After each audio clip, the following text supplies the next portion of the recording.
আমার একটা বন্ধু আছে, এই শালা সারাদিন রিলস পাঠাইবো। যখন দেখবো আমি টাকার জন্য তার কাছে এসএমএস দিছি, আগামী এক সপ্তাহ তার কোনো ওই এসএমএস সিন হয় না।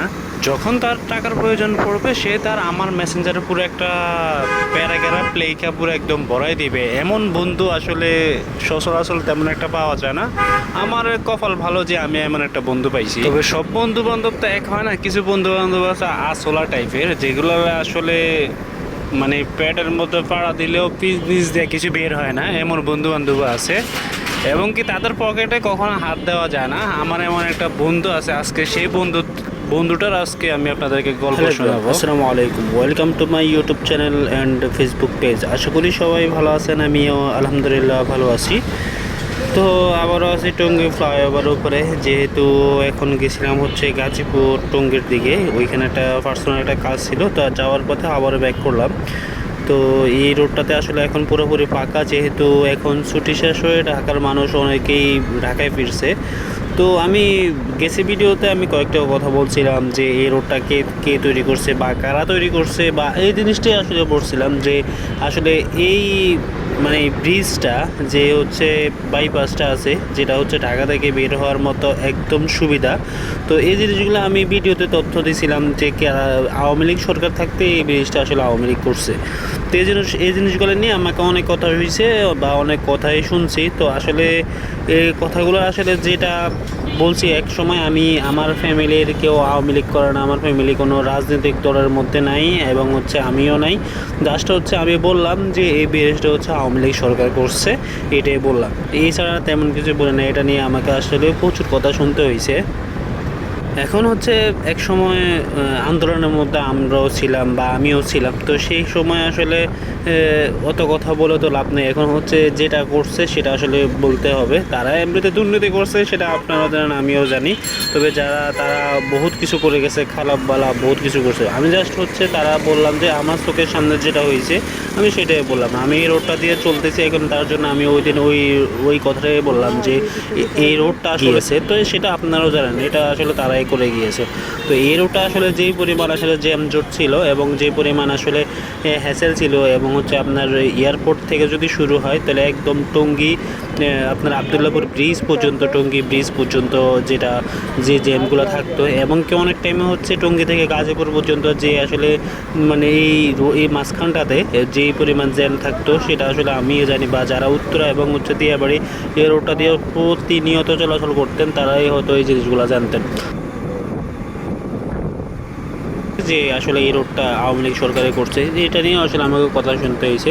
যাই হোক, সেটা আসলে কোনো প্যারা নাই, এটা আসলে মানুষ বলবেই। তো এটা নিয়ে আসলে কোনো সমস্যা না। আমি তো আর আহামরি তেমন কিছু বলি না, জাস্ট হচ্ছে বললাম যে এরকম তারাই করছে। একটা জিনিস বলবো যে আমি আসলে কোনো রাজনীতিক বা আমার ফ্যামিলির কেউ রাজনৈতিক দলের মধ্যে কোনো অন্তর্ভুক্ত না। জাস্ট হচ্ছে আমি বললাম, যদি কারো কাছে যদি এটা খারাপ লেগে থাকে তাহলে সেটার জন্য আসলে আমি কি বলবো সেটা আমি কমেন্ট বক্সে কমেন্ট বলে দেবো। যারা আসলে জিনিসগুলো আসলে বলতে চায় তাদের জন্য বলবো।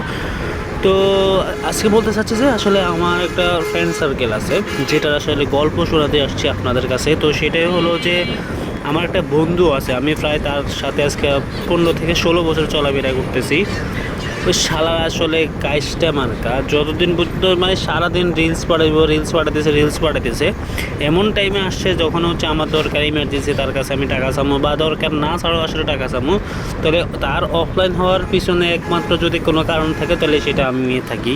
কারণ টাকা চাইলে তার মনে করতে হবে সে আগামী এক সপ্তাহ বা 3-4 দিন আর সে আর লাইনে আসবে না। যদিও লাইনে আসে সে তার মেসেঞ্জারে এবং ফেসবুকের অ্যাক্টিভ স্ট্যাটাস অফ করে তারপরে সে লাইনে আসবে। এছাড়া আপনি তাকে 2-3 দিনও দেখবেন না, যতদিন পর্যন্ত না এই জিনিসগুলো আসলে এই জিনিসটা আমি বলতেছি বা আমি এই টাকা পয়সার প্রবলেম থেকে যদি না উঠতেছি ততদিন পর্যন্ত ওই শালা লাইনে আসবে না। এত কাস্টমার বন্ধু বান্ধব আপনার আছে কি আপনি বলেন?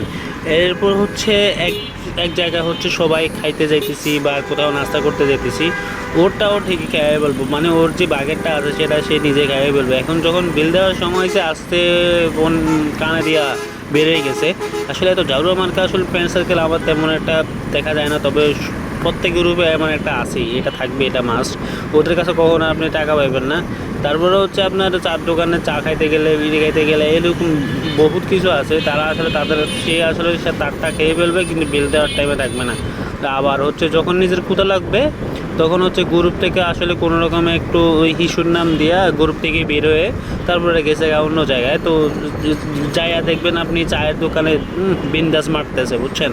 তো এইরকম আসলে ফ্রেন্ড সার্কেল আসলে সচরাচর সবারই থাকে, তো থাকতেছে এবং পাইতেছেন বা অনেকেরই আছে। যদি আপনি চাইলে মেনশন করতে পারেন তাকে আমার এখানে, তো কমেন্ট করে আসলে মেনশন করুন এরকম আসলে জাউরা মার্কার ফ্রেন্ডদের। তো আসলে ওরা ওরকমও হয়ে থাকে, ওরা আসলে কখনো ভালো হয় না, যদিও সব কিছু হলেও তারা আসলে কখনো ছেড়ে চলে যায় না, যত কিছুই হোক।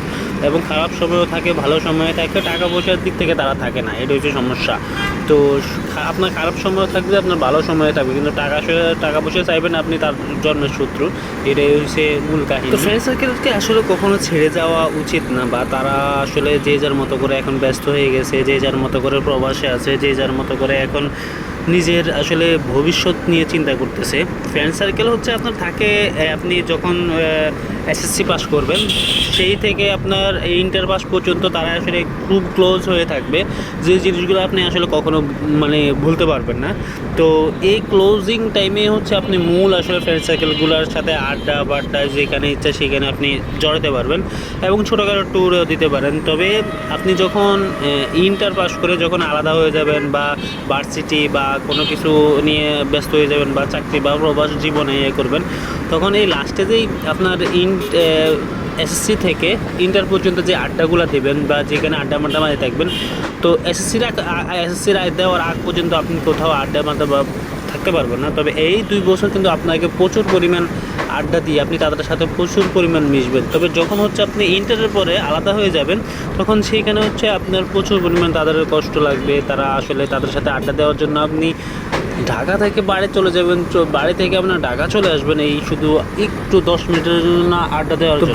বন্ধুত্ব জিনিসটা আসলে তখনই বেশি কাজ করে থাকে যখন এই সময়টাতে। তো সারা জীবন আসলে ওটা নিয়ে তো থাকেই, মানুষ আসলে কষ্ট থাকে, যত খারাপ সময় থাক তাদের সাথে কথা বললে আসলে মন খারাপ হয়ে যায়, মন ভালো হয়ে যায়। তো এরকম আসলে সবারই থাকে, আপনি যত খারাপ পজিশনে যান না কেন, যত ভালো পজিশনে যান না কেন, আসলে বন্ধু ছাড়া আসলে কখনো চলতে পারবেন না। আপনি বন্ধু ছাড়া কিছুই করতে পারবেন না, বন্ধু ছাড়া কোথাও ট্যুরে যেতে পারবেন না, বন্ধু ছাড়া বিকালবেলা আড্ডা জমবে না, বন্ধু ছাড়া আপনার রাত কাটবে না, বন্ধু ছাড়া আপনাকে একা একা লাগবে, বন্ধু ছাড়া আপনার মানে কি বলবো, আপনি বন্ধু ছাড়া কিছুই করতে পারবেন না। বন্ধু ছাড়া আপনি পুরোই আসলে এক ধরনের ফ্রেন্ডলি প্রতিবন্ধী এরকম লাগবে, এবং হচ্ছে আপনাকে ফ্রেন্ডলি মানে ফ্রেন্ড ছাড়া আপনি বন্ধু বান্ধব ছাড়াটাই আসলে থাকা যায় না। তো আজ পর্যন্ত এতটুকুই, সবাই ভালো থাকবেন, সুস্থ থাকবেন, আল্লাহ হাফেজ, আসসালামু আলাইকুম। যারা এখনও চ্যানেলটা সাবস্ক্রাইব করে না তারা প্লিজ চ্যানেলটা সাবস্ক্রাইব করে দেবেন অ্যান্ড কমেন্ট করবেন।